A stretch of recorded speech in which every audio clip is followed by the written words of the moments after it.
What's good, YouTube? It's your boy Charles, the face of trade tables, and we're here with our deck profile. We got top eight at the Seattle Regionals this weekend, and felt good. We did play an Azamina Yubel Smith list. We're not going to sit here and delay too much longer on getting the list showed here, but um, we just want to let you guys know that we had a fantastic time. This deck list is super fun, and I think you guys should definitely give it a try. All right, so just get on with the list real quick. We played three Diabella Starter Black Witch. I think this card is actually like probably one of the best extender and starters of the deck. Let's put it of the game. Like this card is crazy. Like this card is so good. So it's the reason why Snake Eyes Sinful Spoils is like the best engine in general of Yu-Gi-Oh currently right now. So yeah, great. We played three Dark Beckoning Beasts. I think this is absolutely needed because of the fact that you definitely want to be able to play gates, and so this is basically getting to gates for you. We played three Engraver. I've seen people cutting it to two. I don't think that's correct.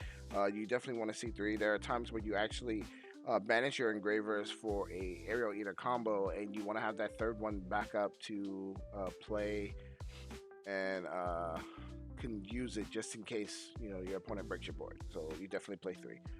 We played one Lacrima. The new Lacrima card's really good and allows us so that you don't no longer have to play the Necroquip. So, yep, that's really nice. And of course, one Lori. We definitely keeping that going.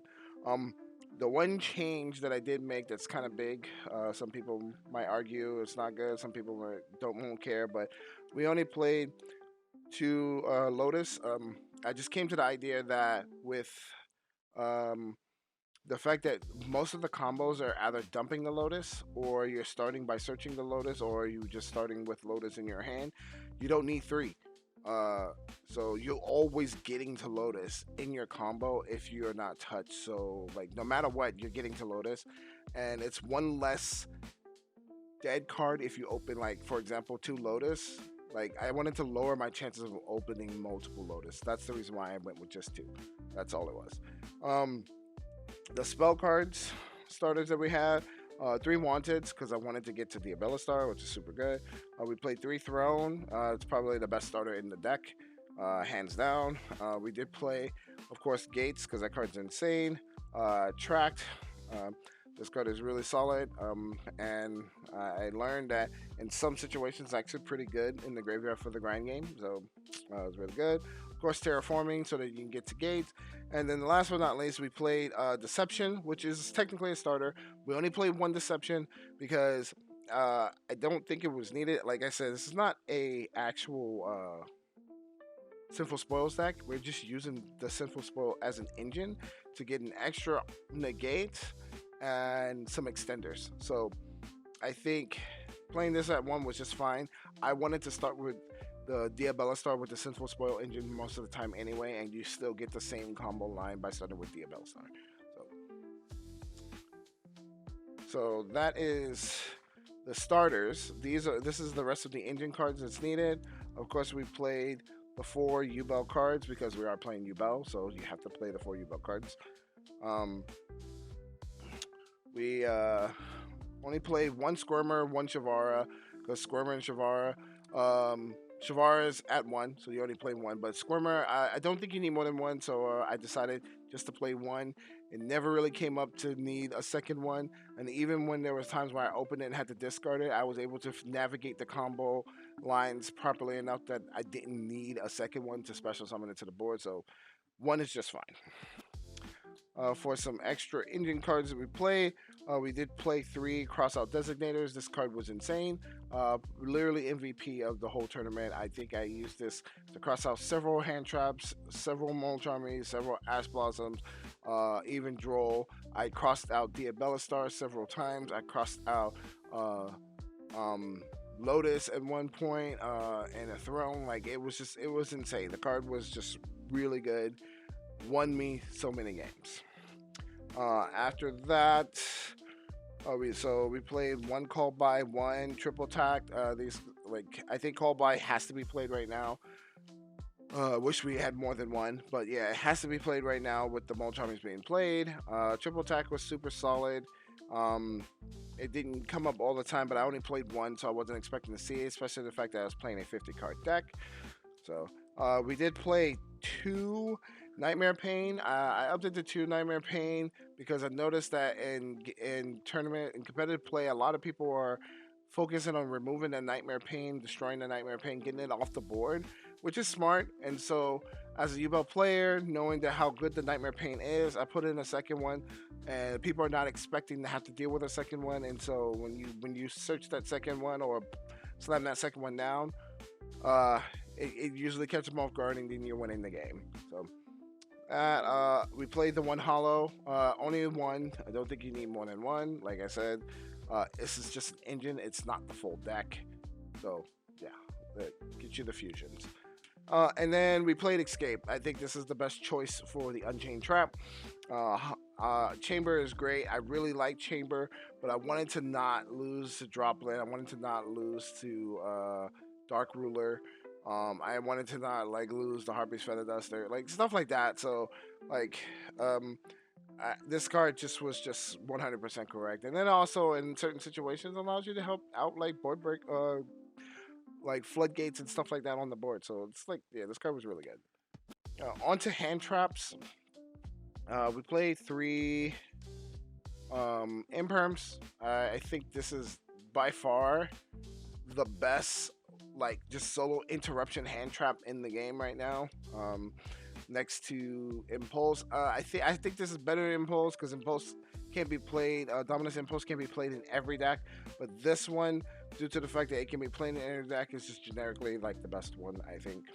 Um, Ash Blossom, I don't like this card this format because we are in a heavy fire format, but due to the fact that the Mold Charmies are in this format, in this meta, we have to play it.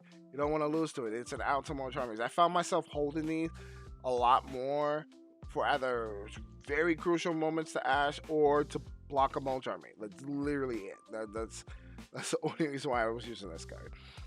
We played three Drolls. This card was really strong. It actually was pretty much like my comfort hand trap. I think anytime I opened my five cards and I saw a Droll in hand, it actually like just eased my anxiety in the game on whether or not if I was winning or losing, or if my opponent was gonna full combo me. So this card was insane, super strong, and I found a way that I can actually use it to my advantage to shut down a Molcharmy so that I can full combo and use an alternate combo on my own turn, drolling during my turn. So it's really good, really good.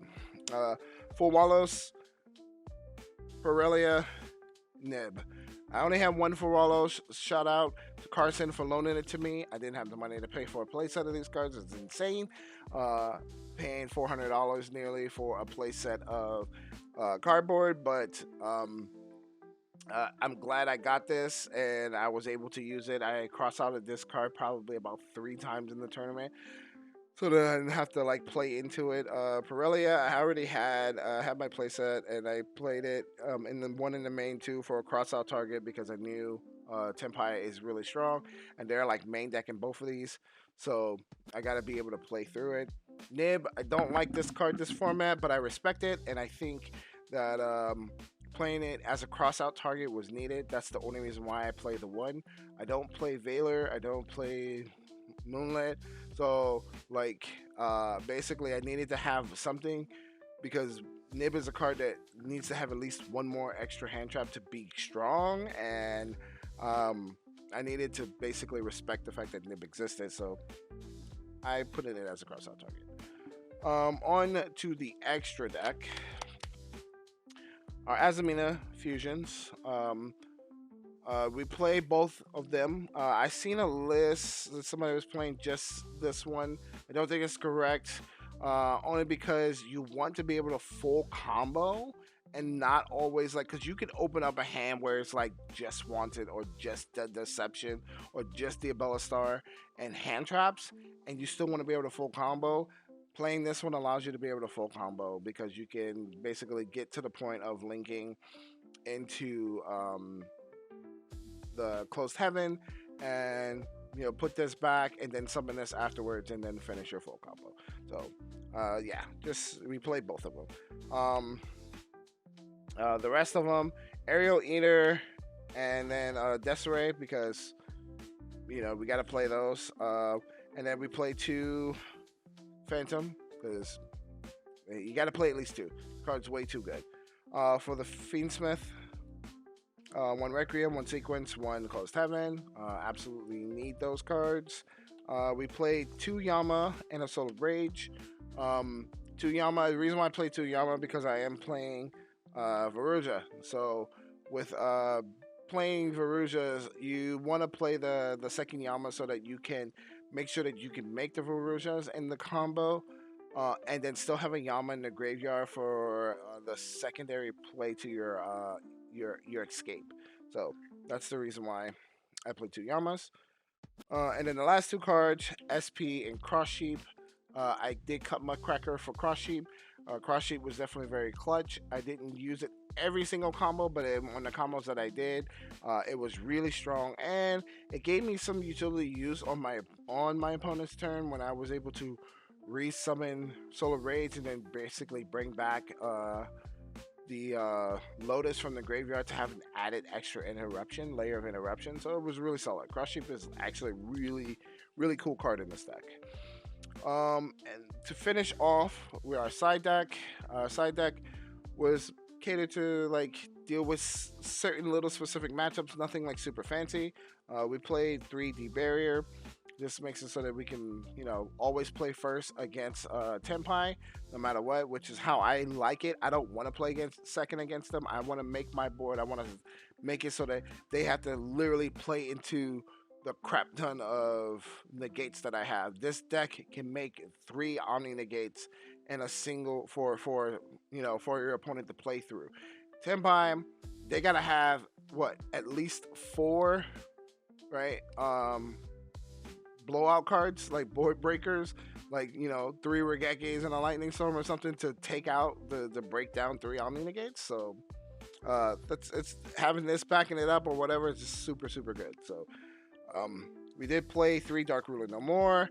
This is specifically to respect the Yubel matchup and other combo decks that are making big boards, but primarily the Yubel matchup, so that they don't friggin' just blow me out. I can play through them, minimize some of the interruptions that my opponent has. So, 2 Cosmics. I didn't expect to see very much Runic, which I didn't. I didn't see any Runic at all on my end. So I only played 2 Cosmics, and I signed them in a couple times and surprisingly drew them as well. So it wasn't that big a deal only playing 2 in a 50 card deck. But yeah, just 2 Cosmics. We played 3 Retaliating Sea. I chose this over Ogre because it just feels like this card is a little... It basically ruins the whole turn, where Ogre just takes out the potential of them getting the Omni negate, where this card just makes it so that it makes it impossible for them to full combo. And so I liked it, and I did it. I tested it, and in testing it was insanely good. I think I opened it once and against it, and that guy literally just pretty much passed. So this card's insane, and not a lot of people are citing this for or playing cross out for this. So it's really good to have. We played Parelia 2 in the side. That's primarily for the Fire King Snake Eye matchup or Flu. So this card's just really solid. And then we played Chaos Hunter in number 29. This was primarily to deal with Shifter and Shifter decks. That's pretty much it. All right, that is the entire deck. I want to give a couple shout outs. One to Carson. He was a big help with loaning me the full Wallows. Mold Charming card, I needed it, and I definitely came in clutch having it in my deck. Shout out to the homie Dakota, who loaned me the Sinful Spoil cards, the Diabella Star, and the Wanted immediately.